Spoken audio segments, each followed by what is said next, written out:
Yep, welcome back to Tyrion Cuthbert.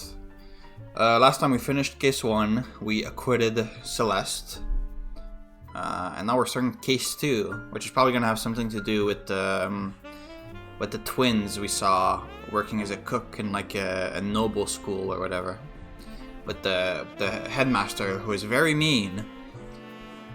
Yeah, let's go. Oh yeah, we also saw some political squabble with like the head of the 4 pillars and everything.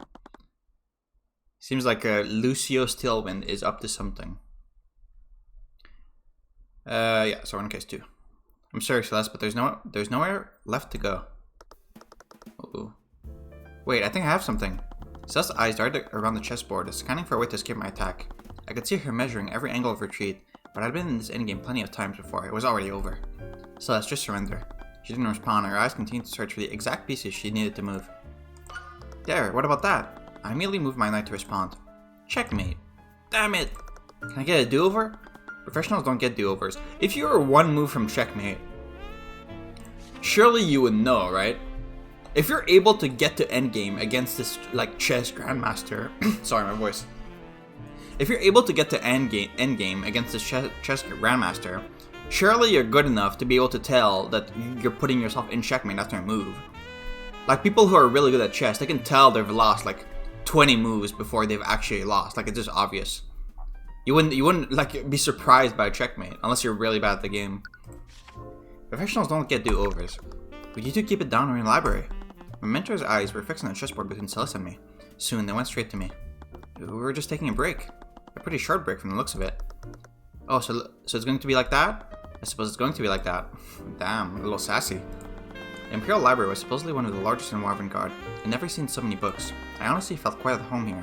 There was no noise, and everyone kept to themselves. Aside from a few dirty looks from nearly everyone here, I was free to do my research in peace. Something strange had happened during Celeste's trial last week. That final moment with Pierce had awakened something new in me. I used the Eye of Horus in a way I'd never had before. Was that what that was? I was the mage. Mr. Morin had confirmed as much when I failed to attune to a blank spell compendium. Yeah, but you've got like a spooky girl in your head or something. Which meant I couldn't learn arcane magic, but my ability must have been closely related to it. The Imperial Academy was the school for the most talented mages in Warvengard. The library on campus supposedly held the kingdom's entire knowledge on magic. Oh, so you're in the campus, okay. But with all the books I'd read, I still couldn't find a single mention of anything like the Eye of Horus. If I were to take a guess, what's her name? I forgot her name, but the fucking headmaster of the school, I think that's what she was, right? The lady who like was mean to the 2 twins. She's probably gonna die, right? And one of the twins is gonna be the defendant, maybe? I don't know. But with all the books I'd read, I still couldn't find a single mention of anything like the Eye of Horus. There weren't any arcane spells that could affect the mind, and everything I'd read today had just confirmed that. There weren't any arcane spells that could affect the mind, really. Okay. I mean, I feel like...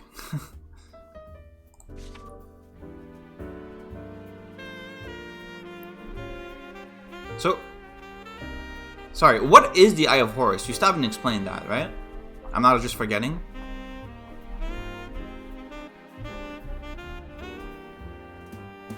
Yeah, because you haven't found a single mention of the Eye of Horus. Is it like a physical object?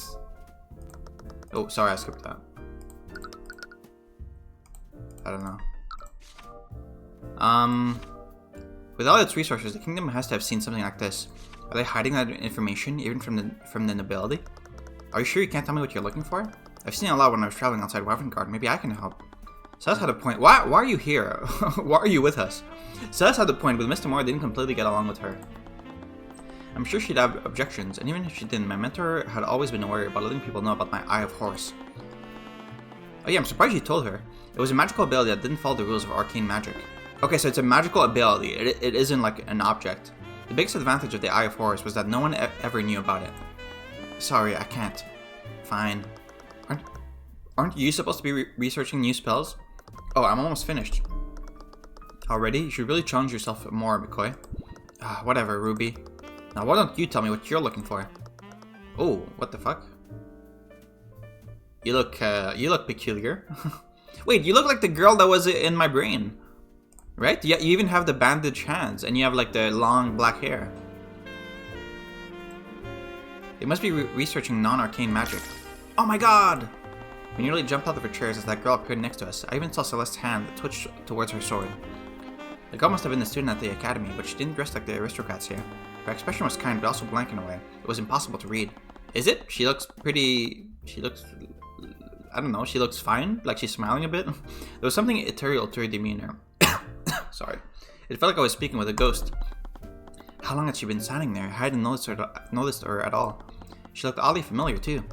I should apologize, but I overheard their conversation. Oh. Look at this guy.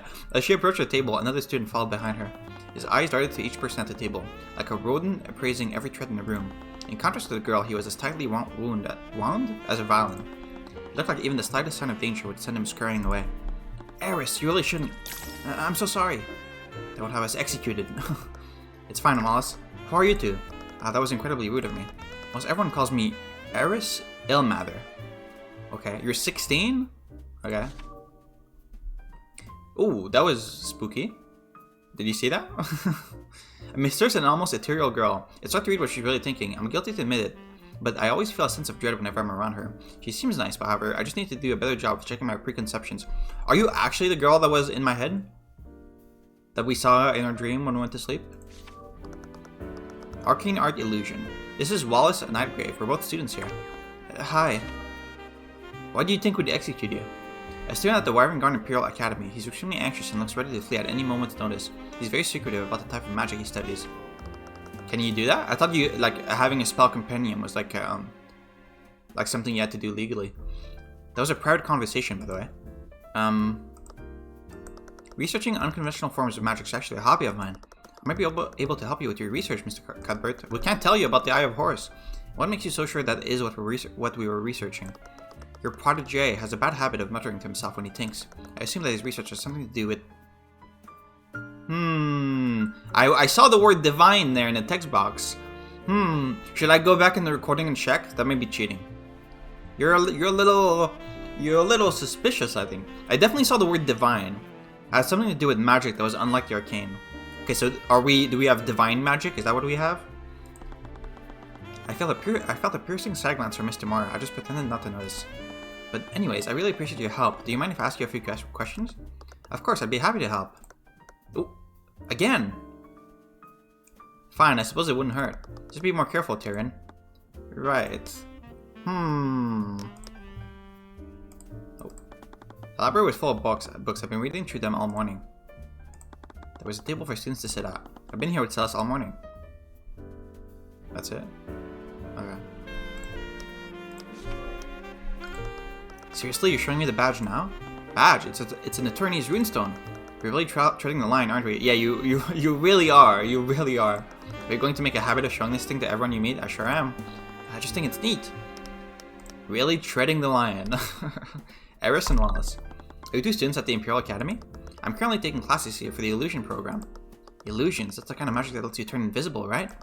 Technically, yes, but few mages ever reach that level. I'm a bit sad to admit that I'm not able to cast that arcane spell. That's still pretty cool. What about you, Alice? I am... Okay, so what does it take exactly to be, like, really good at magic in this universe? I still feel like we haven't really explained that. Like, is it just you need to practice it a lot and eventually, like, is it like a muscle that you train? Or is it just like you're just, like, born being better at magic? I mean, I know that they said that, like, having magical abilities itself was like a genetic thing. Like, yeah, your parents need to be mages for you to have magic. But I don't know if that also applies to, like, how good you are at magic. Also, I don't know if that also decides, like, what arcane art you're good at. Because every character has, like, their own arcane art. Yeah, I don't know. Wallace has a unique field of study. Please don't ask him about it. Oh, okay. Rumors about you two have been floating around. Really? Many recognize you from the news article about Miss McCoy's trial. Really? The students were surprised to see you two on the academy ground this morning. That made sense. In some ways, the school was a cornerstone of the nobility's power. This was the last place anyone would expect us to take an interest in, much less be permitted to enter. Luckily, Mr. Mora had a lot of connections she could pull on. I'm particularly surprised that you're still in Wyvern Garden, Miss McCoy.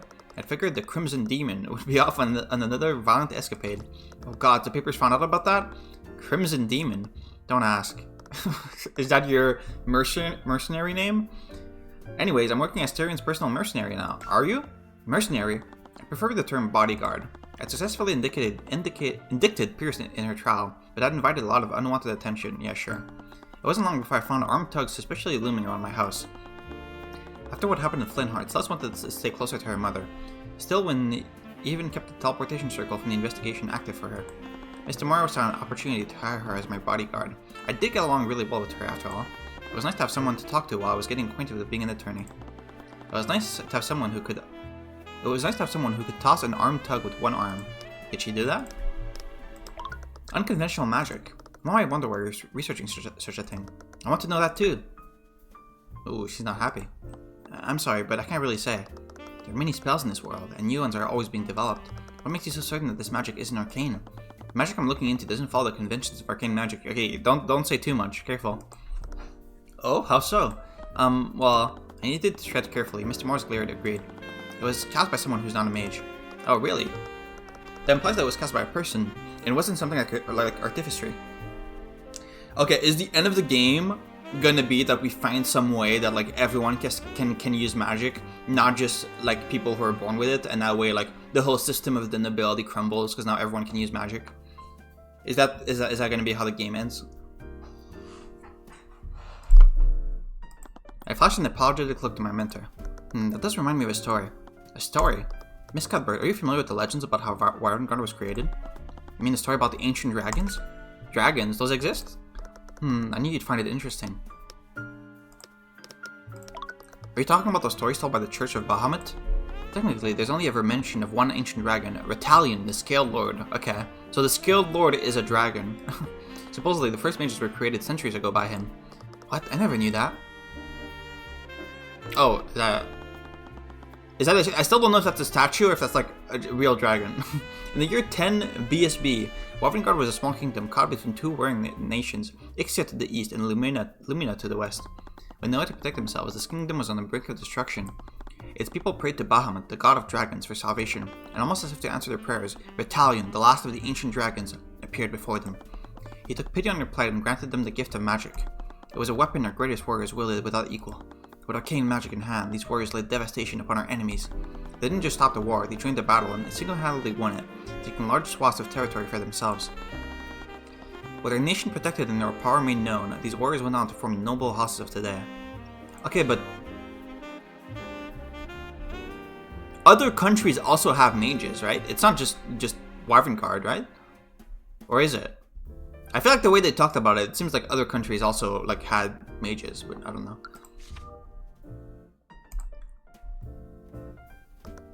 What a load of nonsense. That story is nothing but religious propaganda created to prop up noble houses.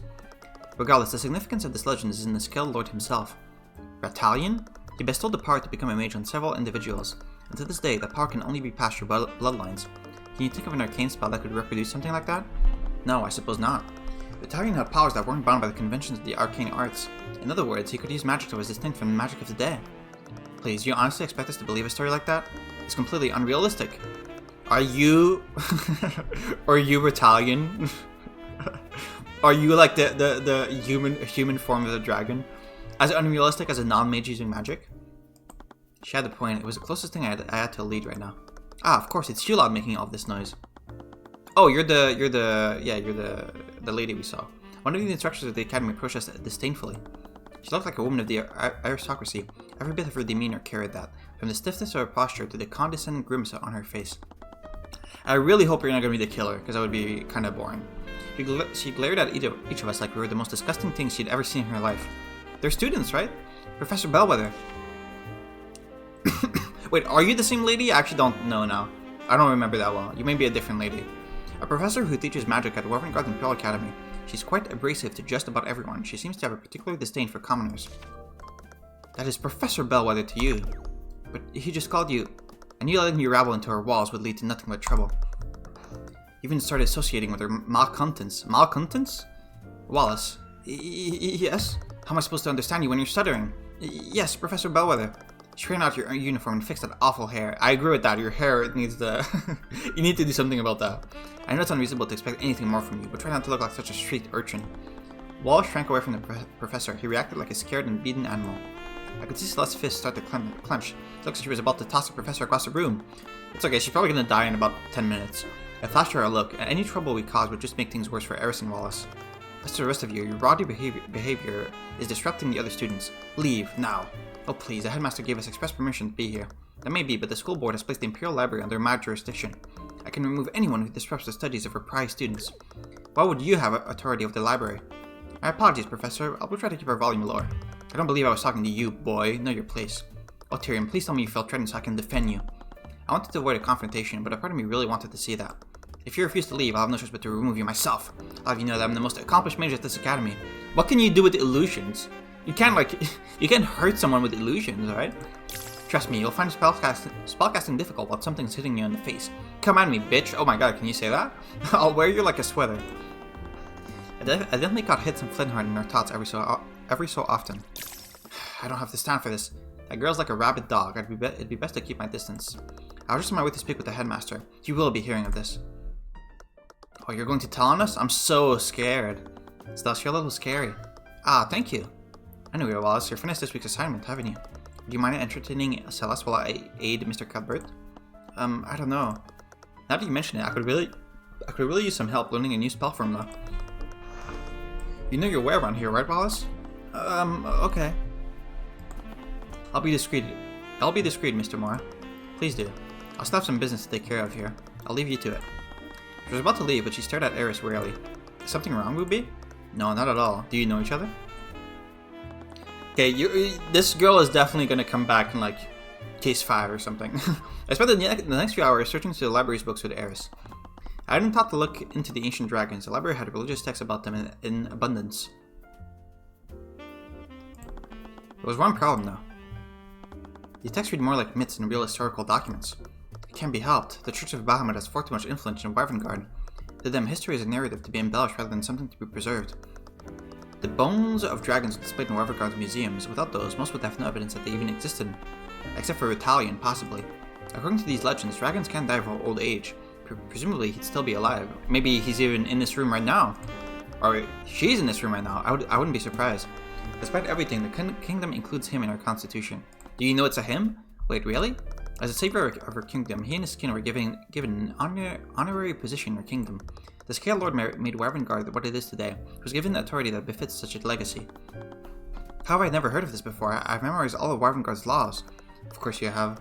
Practically speaking, it's never been invoked. It's merely a lost point of reverent words to praise the Scale Lord and appease the church. Okay, wait.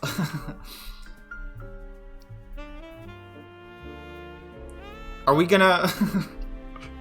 Are we gonna defend the dragon at some point? Okay. Because that's what they were saying, right? That he's like... has an honorary position, so... he could stand trial? Practically speaking... oh yeah, it's never been invoked. Okay. Ah! I was so stuck in my own thoughts that I accidentally walked face first into a bookshelf. The shelf slowly began to tip, and I had to catch it before I knocked over the other shelves like a set of dominoes. Several books fell out of it as I slowly set the shelf back in place. And you're gonna see the book that perfectly fits your situation is falling out. They hit the ground with a cacophony of thuds. Some students glanced over at me, annoyed by the noise. I really hoped Belvedere wasn't still around to see that. Be quiet! I wasn't sure where the voice was coming from, but it sounded annoyed. Sorry. Be quiet! Asked Gil to herself as she watched me flounder around. Hey, are you okay? We heard a lot of noise and... oh. Two of them scanned over the pile of fallen books around me. Pfft, what did you do? That's not important. Can you help me clean this up? Oh, there's no need for that. Wallace, can you call over the construct? Construct? This may be relevant for the murder. Why do you always make me do it? Please? Sigh. Construct, I require assistance. Acknowledge. What is that? Upon Wallace's command, one of the nearby suits of armor suddenly sprang to life and marched towards us. The voice coming from it sounded like a woman's, but it lacked any emotion. Really, a woman's. I could have sworn that I heard its voice before. What do you mean by that? Oh my god, is it fucking... I may be cooking too hard right now. Is it... you? Did you dress up in a suit of armor and you're pretending to be a contract right now? With your illusion magic? Did I just crack the case already? I think I may have. Because what else could he mean by I feel like I've heard its voice before? And the fact that they specifically mentioned that it was a woman's voice. I feel like it's just you, right? Sorry for the spoilers, but right? Sorry. We're probably gonna find this out in like 5 episodes, but I thought those things were just decorative. This is an arcane construct. It's a suit of armor brought to life using artistry. They're designed to carry out various tasks on campus. Arcane constructs are steel armors that are animated using artistry. They can carry out simple tasks in order to. The ones in the Imperial Academy speak using the voice of Catherine Bellwether. Okay, never mind then. It could still be what I said, but I guess the thing about the voice isn't like a piece of evidence necessarily. These voice lines can only be changed or adjusted by the Academy headmaster. Okay. How are they changed, and like in what way? Every command given to a construct is stored in its command log. However, this command log must be cleared regularly. May be changed or adjusted by the Academy headmaster. Okay. Interesting. Really? I didn't know artistry had come that far. They're still experimental. They aren't available to the public yet. House Von Sanctus is using the Academy as a testing ground for them. Is that kind of dangerous? What if one of them goes rogue and like kills a bunch of students? Construct, can you please put these books back where they belong? Acknowledged. You're so polite to them. You know they're just machines, don't you? They're really helpful. It just feels wrong to be rude to them. He says thank you to ChatGPT. The construct jumps straight into its task, its metallic hands moving with a quick yet delicate precision. It wasn't long before all the books were back exactly where they belonged. Wow, so they do whatever you tell them to do? There are some limits too. Construct, tell me that I'm the fairest maiden you've ever seen. Command rejected. What? I guess they're not able to lie. Watch it, Cuthbert. Construct's voice is an amalgam of pre-recorded phrases. I'm not sure if you noticed, but it used the voice of Professor Bellwether. Yeah, I saw in my evidence. Look, I knew there was something wrong with it. Unfortunately, you can't make them say anything other than basic responses. Only the headmaster can change those settings. I've heard of artificer recording audio, but to think they could process and respond to what I'm saying. I've never seen anything like it. But you said that they're experimental, right? Maybe I can find a way to trick it into doing what I want. I'd advise against that. We've had several instances of students using them to play pranks. Even if your commands are rejected, they're still stored in the construct logs. Okay, but you can clear the log, right? And weren't you researching spells with Wallace? Oh, that? I'm already done. I've just been reading Death at Daggerfall. Did you know that they have the unpublished manuscript of the newest book? Those books are apparently your favorite series of murder mysteries. She'd been recommending them to me for the entire week. And by recommending, I mean she'd been leaving those books around my house. I think at one point she'd somehow snuck them into Mr. Moore's office. I really got an earful from my mentor about that one. Why would you get an earful? There's no possible way you're already done learning those new spells. You've only been here for a few hours. Yeah, you wanna bet? She's a genius! Sure, show me your spell compendium. What? No, I can't tell him yet. I want it to be a surprise. I didn't catch any lies to the High of Oris. Was she really telling the truth? I never actually knew the process for learning new spells. Yeah, me neither. That seems like something you should know if you live in this world, even if you're not a mage, but I just knew that it involved becoming familiar with the unique spells formulas. She was fidgeting a lot when we were reading together this morning. She basically forced me into taking a break to play chess with her. If you're in the fiction section, did you get a chance to read Wraithbound? This again. It's a great series, Celeste. The best series I've ever read. Even after nearly a century, those books had aged like fine wine. Look, Tyrion, I'm sorry, but I just can't get into it. The whole thing just feels so hammy and unrealistic. This is me when people tell me to read Faith. Come on, it's a classic story of good versus evil. Corin Bloomville is a literary genius. Maybe I need to start leaving my copies of Wraithbound in the McCoy Tavern. Look, I'm just not into the fantasy genre. Good, those books are terrible anyways. Uh-oh. What? I should get back to work. Scale Lord, did I say that out loud? Let's go, Celeste. Okay. Let's keep going, Eris. And no intention of letting Celeste get ahead of me. I'd read more and more about the ancient dragons. I looked at anything I could get my hands on, historical accounts, religious texts, even folktales. But after finding the 12th embellished story about the dragon fighting at night, I was starting to lose hope. I gotta say, one thing that is very different compared to Ace Attorney in these games is, it takes a lot longer to, like, get into the case. Like, there's a lot more preamble. Usually in Ace Attorney, like, when you selected the case, you, like, got into it straight away. Because, like, you were hired by your client within, like, the first couple minutes. But here, there's like... It was like this in the first case, and it seems like it's going to be like this in this case, too. There's, like, a lot of preamble before you get to the actual murder. This most recent story was the worst. It read like the fantasy novels I usually read, but even higher the limit. At this point, I felt like one of those arcane constructs, hollowly reading out the words of yet another myth to myself. The dragon awoke with a rumble, hot steam pouring from its mouth. The knight responded in kind, drawing his steel and charging forward. But the dragon had his own weapon. He used his Eye of Bahamut to... Eye of Bahamut! My dull rhythmic dictation broke when I read that line.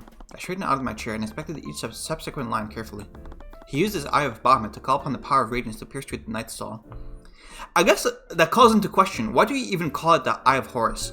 Did you just call it that yourself because it sounded cool? Or do you have a reason to call it that? Not a single thought was concealed from his gaze. The knight's thoughts, even his emotions, were laid bare before the scaled giant. The description sounded eerily familiar. I named my ability the Eye of Horus when I was a child. At the time, I was just copying one of my childhood friends. Okay, so we were just being chuny. What was I actually using this Eye of Bahamut? Honestly, Eye of Horus fits better. The Eye of Bahamut. Okay, she knows now. Good job. I jumped out of my seat again. How does she always sneak up on me like that? Do you know about this Eye of Bahamut? This is the first time I've seen it mentioned. Legend says that the Eye of Bahamut holds the power to mimic the radiance of the celestial gods. The celestial gods? Are they anything like the Scaled Lord? Not quite, and I thought you'd find anything about them here. The Eye of Bahamut mimics the radiance of the gods. Does that mean the dragon in the story is mimicking magic related to these celestials? Unfortunately, knowledge of them is quite scarce in Wyvern. Even mentioning the celestials could very well tie a noose around your neck. Okay. It's forbidden to possess any text that even whispers their names. The kingdom is... Did I see like a subliminal image there, or am I crazy? The kingdom must have been suppressing knowledge of religions other than the Scaled Lord. No wonder I couldn't find any information here. Was this whole morning a colossal waste of time?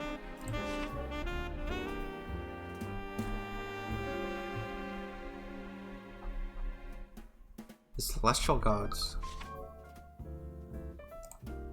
I'm really curious how silly this is gonna get. Because in my mind I'm imagining like case 5 or like cross-examining God or something. I'm curious where this is gonna go. No, this was still a lead. If I couldn't read about the celestial gods here, I just have to look somewhere else. Mr. Moore had a lot of connections. I'm not sure if she'd condone on the risk of buying illegal books though. Suddenly, a low-pitched drum thundered across the room. It was unnaturally loud. It must have been produced by some sort of magic. What? What is that? Were you messing around with the arcane constructs? What? No. I mean, only a little. I didn't expect them to trip or anything. It finally stopped. Eris, wasn't that the lockdown? Yes, I believe so. Lockdown? The Academy is outfitted with a large artificery system. Oh, okay. So this is a closed room murder. Or not closed room, but like closed circle. In a state of emergency, it will erect magical barriers throughout the building. State of emergency? Should we be worried? Don't worry, the lockdown is designed to keep everyone sequestered. We're safe from most threats as long as those barriers stay up. But, Mr. Morrow, wasn't she still on campus? I'm terribly sorry! A disembodied voice cut through the anxious murmurs of the student in the library. Students and faculty, please remain calm. There's been an attack in one of the lecture halls. Oh, is Tamara dead? What? Because I did call that she would die at the very, very beginning. Because usually in these games, the mentor character needs to die pretty early. And we, like, take up the mantle. So maybe she's dead. Please stay where you are and wait for the city watch to arrive. We have to get out of here. What? Tyrion, no, that's the last thing we should do. I ran towards the library entrance. My body crashed into the door. It didn't budge at all. I desperately pushed and pulled at the handle, trying to wrench the door open. Tyrion, stop that! But, Mr. Mora! I know that you're worried about her. I still can't get over the sprite. But it's not safe out there.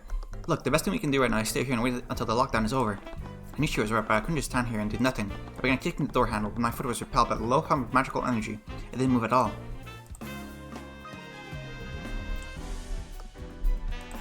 Celeste's hand rested on the hilt of her sword. Her eyes slowly scanned her surroundings. The other students watched her fearfully. No one dared to come near us. Celeste, I think you can calm down. They said the attack was in the lecture halls. She answered him without breaking her glare. We don't know what's happening, and it's my job to keep Tyrion safe. She also calmed me down earlier. It was easy to forget sometimes, but she was really vigilant when it counted.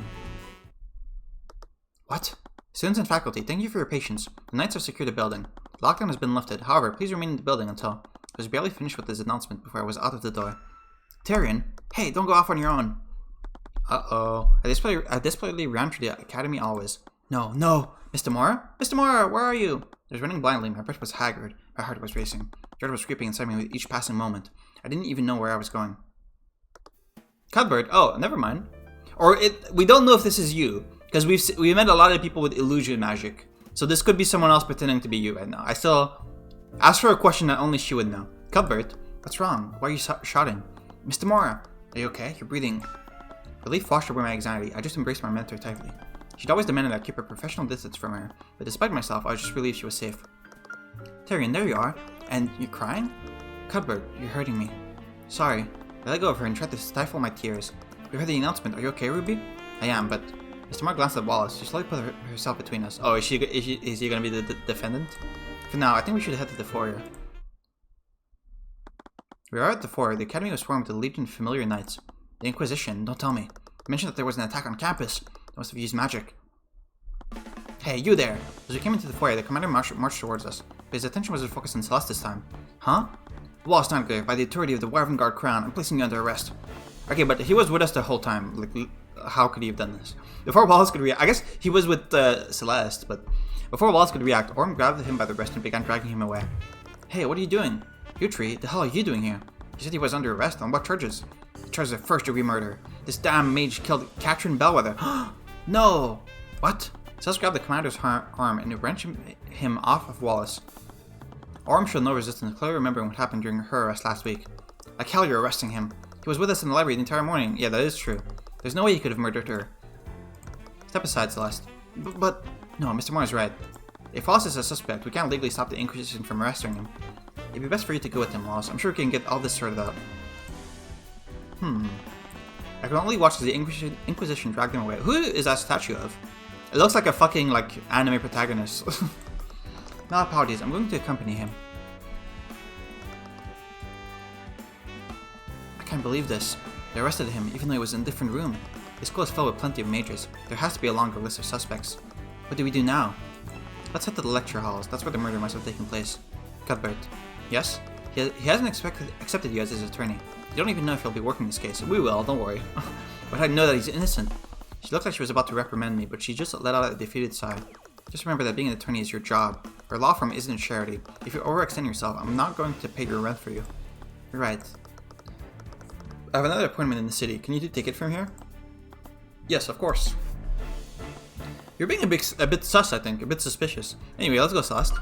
Oh, I've been waiting for our first case. Celeste, Wallace was just arrested. Be respectful. You're right. Sorry. I was reluctant to admit that I was just as excited as she was. Sure.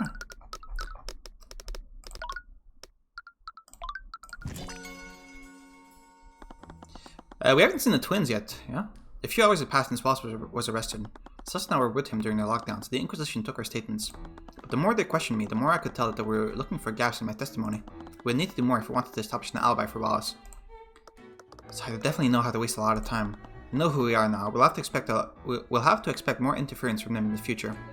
I really, really hope that the prosecution's argument is going to explain how he could have killed her, like remotely or something. Because if their argument is going to be that us, Celeste, and fucking what's her name, if the prosecution's argument is going to be that Tyrion, Celeste, and Eris are all lying to make an alibi for Wallace, that's going to be really annoying. Because that's so stupid. But they know who we are now. We'll have to expect more interference from them in the future. Hey, Tyrion? Yeah? Are you okay? I'm sorry for stopping you before. I knew you were just worried about Ruby. No, you were completely right. I was just being emotional. You really care about her, don't you? She's done a lot for me. If it weren't for her, I would have grown up on the streets. Oh, really? It's just... What is it? Don't you think the way she treats you is a bit cold? Sometimes it is. It's only for my benefit. I need to be the best attorney I can be if I want to acquit my client. Still, she's your guardian, isn't she? She could be nicer to you. She's never been good at expressing emotions. I think something may have happened in the past, but I've never tried to pry. But I know for a fact that she cares for me. I've seen it many times. Yeah, I guess my dad was the same in a way. I guess people show love in different ways. I know you didn't get the best first impression of her, but I hope you can get along with her. I'll try, but only because I really like this job. Really? Yeah, you're the best client I've ever had, Tyrion. I see, that's good to hear. She's probably just saying that. I'm sure she told every one of her clients the same thing. Anyways, just to get to work. Right, Ruby said that a bunch of knights were heading to Lecture Hall 2B. That sounds like a good place to start. I can talk to you too, I guess. What is this? It's a statue of some sort of scientist. There's some writing below it. Gillian Chemnitz, the inventor of early artificery. Okay. Artificery is really impressive, isn't it? You need to get in front of the statue, Celeste. I can't see you. That lets anyone use magic without having noble blood. Out of the expenses of owning artificery presented their own barrier. The statue's kind of weird though. It kind of looks like he doesn't even want to be here. Yeah, he looks like he got isekai'd here or something. It's a painting of a man with some sort of creature on his arm. Dr. Delbert Tafaros, a mage historian, archaeologist, anthropologist, and botanist. Best known for his work in studying the history of the ancient dragons. Through his work, great leaps were made in the study and development of the school of evocation. On his arm is one of the last pseudo-dragons which are not extinct. It's a painting of a professor with some kind of magical tool. There's some text under it. Dr. Paul Vurella, also known as the Archaeologist of the North. He spent many years studying and exploring the mountainous region of Chardalon, and through his investigation he came upon one of the many layers of the Scaled Lord. He was honored both by the Church and the Wyvern Guard Historical Society for this impressive discovery. Okay. That's it. Okay, I guess you're just here to, like, give me clues. Okay. It's my attorney's runestone, Celeste. It proves that I'm a certified attorney. Yeah, you've shown this thing to me before. I don't think we've seen this sprite from you before. It's fitted with artificery. I can use it to take pictures of evidence in crime scenes. Yes, it's very cool, Tyrion. I thought you would have any dialogue. Okay. Hallway, right? We said. Oh, maybe not. Okay, there's not much in. Okay, no. This was actually all 2D. Okay. 2B. Wait. Why is 2D next to 2B? I don't get this 2F. Okay, I guess it's like 2B, 2C, 2D, 2... Yeah, okay, so it like goes back and forth. Appears to be some kind of storage closet. There isn't anything of note inside it. Okay.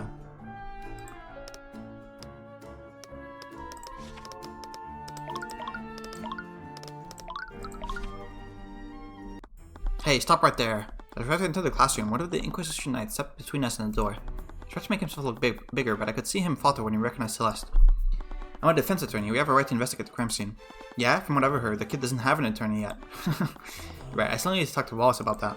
I thought Wallace had another attorney in mind, but I would have less jurisdiction until he made it official. It's quite alright, let them in. Okay, I don't know if you have that authority, but Lady Steelwind, what have I told you about calling me that? While you work under me, you'll address me as Prosecutor Steelwind. Yes, Prosecutor Steelwind. What's that smell? As we entered the classroom, a sour and rancid odor blew over us. My eyes began to tear up, and I had to take a handkerchief from my pocket to cover my nose. Don't worry, you eventually get used to it. What are you even doing here, Steelwind? I'm here to coordinate the investigation. I looked around the room. There wasn't a single Inquisition that could be found. It was only her. Was she investigating the crime scene by herself? Due to the circumstances, I've decided to handle this case personally. Are you just following us? Since we've got you here, could we ask you some questions about what happened? Can I assume that you're planning to defend this case? It would make you my opponent. What do I have to gain from helping you? Right. However, I would be willing to answer your questions, but only if you answer some of mine as well. Oh, okay. Did she want to ask us about Wallace's alibi? Oh, Tyrion, I almost forgot. Let me show you one of the new spells I learned. Oh, nice voice acting. What was that? That's the incantation for the Detect Magic spell. Detect Magic. Wait, does that mean... Yep, I can see magical traces while we're examining crime scenes. Cool. It's a painting of some sort of musician. I like all... all of the portraits are like very different art styles, which I guess makes sense, but they all look like they were like deviant art commissions or something. I don't know. It's a bit weird. There's some text written below it. Dr. Nicholas Gusu. Gusu? Inventor of the arcane engine. His work revolutionized trade and travel across the seas. He was well known for not discriminating between the common folk and the nobility, judging his assistants based purely on their merit. When he wasn't conducting research with the Imperial Academy, he was known to compose symphonies in his free time. Sounded like he was a man of many talents. Lecture hall is a window. I feel like I just stare outside all day if I had to sit in this place. How long do they have to sit here anyway? Have you never been to school? Lectures here last for an hour at a minimum. An hour? No wonder all the nobles are such psychopaths. Present company excluded, I hope. Yeah, you're not that bad, are you? How have you learned so many spells if you're so distractible? I don't know, I just look at the spell formula and do it. I see. Is that not normal? Oh, they have a book here. They have books here too. They appear to be textbooks about alchemy. Ah, lame. This must be where the students sit during lectures. I can't imagine sitting in one place all day. Yeah, you just told me that. Have you never attended school before? You seriously think a dump like Cornhaven as a standardized education? Okay, so you've never been to school. I learned from books that I... She glanced at Stillman before finishing that thought. I learned from books that I appropriated from some traveling merchants. What about you? I attended a public school when I was younger, but Mr. Moore handled most of my education herself. She really doesn't like Moore. Okay, the music's a bit loud. Hang on, sorry. Lower it a bit. There's a chalk outline where the professor's body was. It appears that most of his blood came from her abdomen. Is that what the fatal wound was? Can we have a picture? There's a lot of blood in this puddle, but there's no trail leading to it. And there aren't any magical traces anywhere else in the room. I thought the murderer used magic to clean it. Does that mean that the murderer attacked her in this room? Maybe, but it's hard to say for certain. So left for abdominal area. Under the body. So she died like she was facing the floor. Like she died on her stomach. Or she was on her stomach on the floor. What do you think about this? An attorney's runestone. I have one of these myself. They're useful, aren't they? The note-taking and picture functions save so much time during these investigations. They're really a marvel of artificery. You see a lot of these among the nobility. Why would nobles need to store evidence? They have other uses, Mr. Cuthbert. What do you mean by that? You mean like for crime or like a sex thing? Or I don't get what you're saying there. What you're implying. Talk. Miss McCoy, it's my understanding that you were adopted. Would you happen to know who your biological parents are? If I had to guess, it's gonna be like Stillwind or something, right? Are you guys technically sisters? Celeste tensed and shifted uncomfortably. It's kind of personal, isn't it? You agreed to answer my questions. I did, but I didn't think you meant. It's fine, Tyrion. It's for Wallace. She took a breath. This had always been a sore subject for her. I don't know who my birth parents are. I've never tried looking for them. I see. If I recall correctly, your spell compendium only contained one spell. How did you learn Mageblade in the first place? I bought a scroll from a merchant a few years ago. It had Mageblade's spell formula on it. You bought it. Yeah, you bought a spell formula. But surely someone taught you how to cast it. Nope, I'm self-taught. Stillman's eyes narrowed. She was being unusually interrogative about this. You can't teach yourself magic, Miss McCoy. That's not possible. Well, I did. Are you sure you're not mistaken? Hey, I've got a system, okay? I even learned a few new spells today. I'm sorry, spells, as in plural? Yeah, I like to think I'm pretty good at this. How long did it take you to learn these spells? A few hours, I think. She's a genius. She taught herself multiple spell formulas within a few hours? I see. I think that's all I need to ask for now. Thank you, Miss McCoy. Okay? Stillman looked like she was deep in thought. Why was she so interested in Celeste magic? Do you know what happened here, Stillman? Well, the City Watch received a call from the Academy. They reported an attack on campus grounds and put the entire building on lockdown. The City Watch set up a perimeter around the building while they waited for the system to deactivate. Okay, wait. They received a call. Okay, so someone called about this. So the killer could have left before the lockdown happened.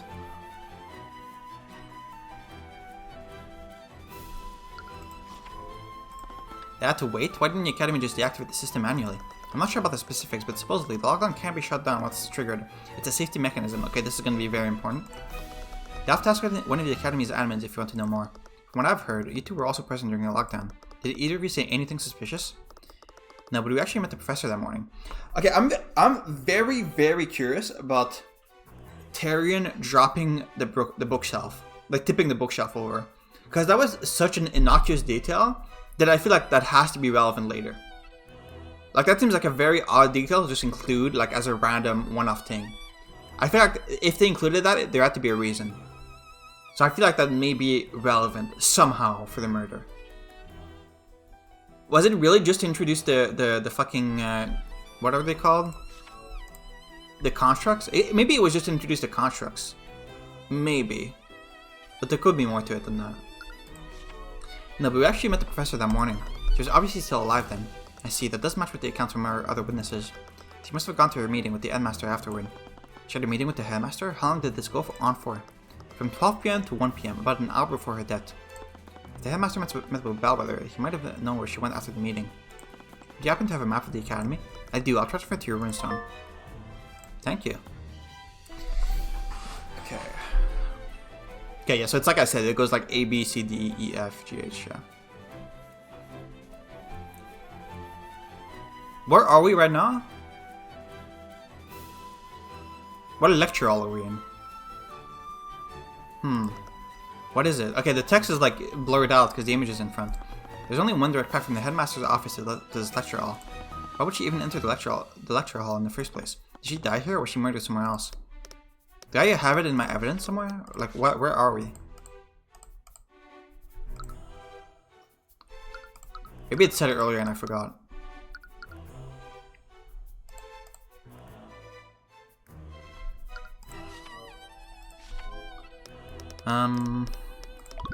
That smell is driving me crazy.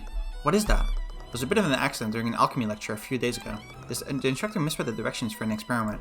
As a result, he accidentally produced this rancid-smelling vapor. Vapor? It's not toxic, is it? I wouldn't be standing here if it were. It's just extremely unpleasant to the senses. Okay, open the windows then. They temporarily closed this lecture hall until they could get rid of the smell. Hostile actually used a similar concoction during the Great Illuminite War. See, this is why I stick to transmutation magic. Miss McCoy, alchemy is a branch of transmutation. What? I could have been making potions this entire time? I must have performed an alchemy experiment. Wait, was the headmaster? Okay, so we're in lecture hall 2B right now. Okay. The resulting chemical reaction produced a relatively harmless vapor that still lingers in the room. Headmaster?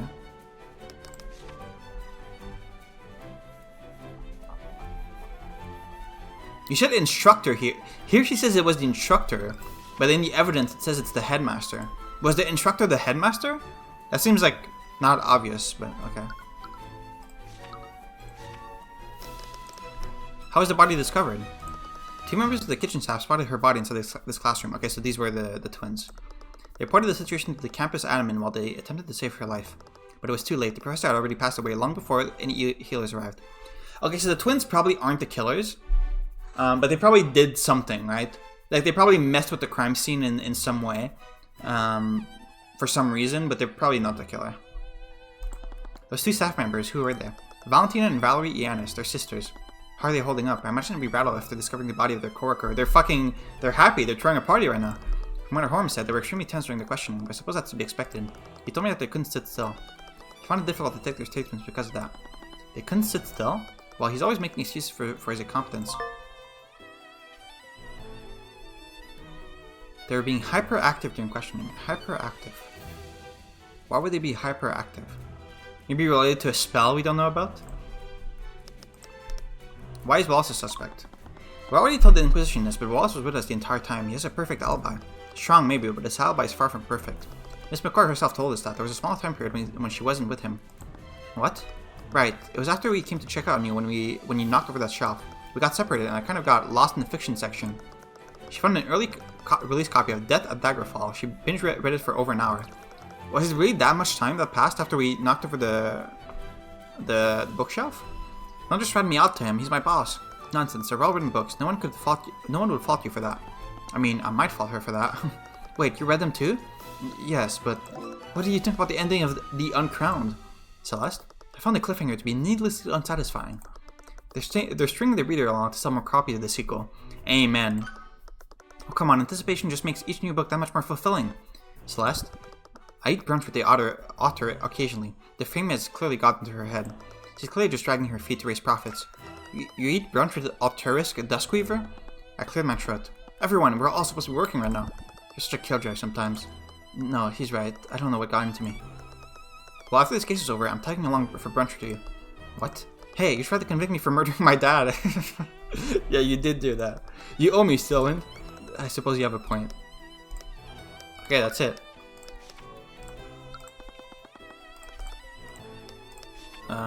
Anything else? As a matron from a noble house, you must have gone to school here. Did you know Catherine Bellwether while you were here? I unfortunately did. I constantly clashed with her over her treatment of the commoners here. One of my biggest regrets is failing to remove her from her position before I graduated, but she was a friend of House Varega. There wasn't much I could do against that. It sounded like many people didn't get along with the professor. I would say more, but it's all in the past. I'm not the one to speak ill of the dead. Can I see her body? I'm not actually sure that she's dead. Is she actually dead?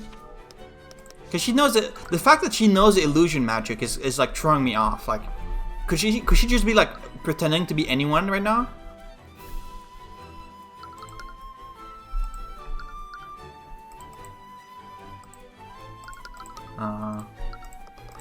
I'm glad to see you under less dire circumstances, Miss McCoy. Are you accompanying Miss Cuthbert on his investigation? Yeah, I'm working as Tyrion's bodyguard now. I see. Well, you certainly have the credentials for it. Although I'm surprised he's able to afford your services. What's that supposed to mean? I mean no offense, but work like this does appear to be below Miss McCoy's pay grade. Yeah, I was surprised too. Ruby pays me a lot to protect this guy. Ah, Ruby tomorrow is paying you. I suppose that makes more sense. People really don't like Ruby. I wasn't expecting to meet you here, Mr. Cuthbert. Imperial Academy isn't exactly open to outsiders. We originally came here to do some research, but I never expected to get wrapped up in another homicide. What kind of research were you doing? Don't bother asking, he won't tell you. Doesn't care. Do you know her? Nope. Doesn't care. Okay, this is the same dialogue we saw earlier.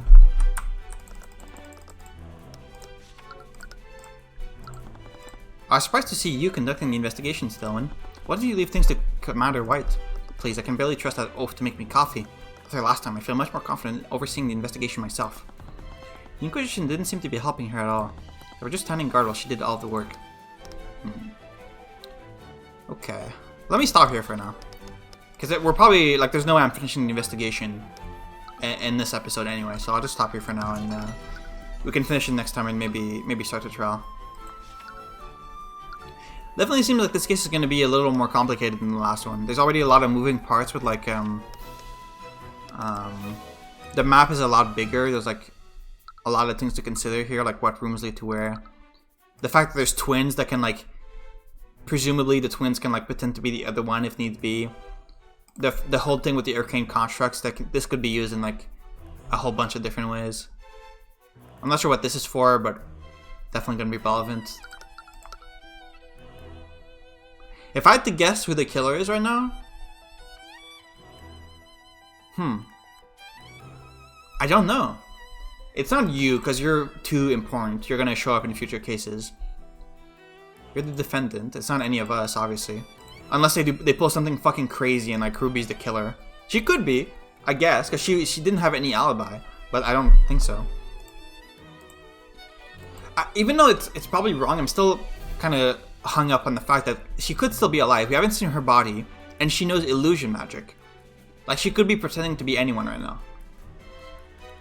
I assume. Like, we haven't seen what spell she know. I just assume that illusion magic can make you look like someone else. Yeah, definitely interested in what's going on. But yeah, stopping here for now. Dude, look at her. Isn't this her?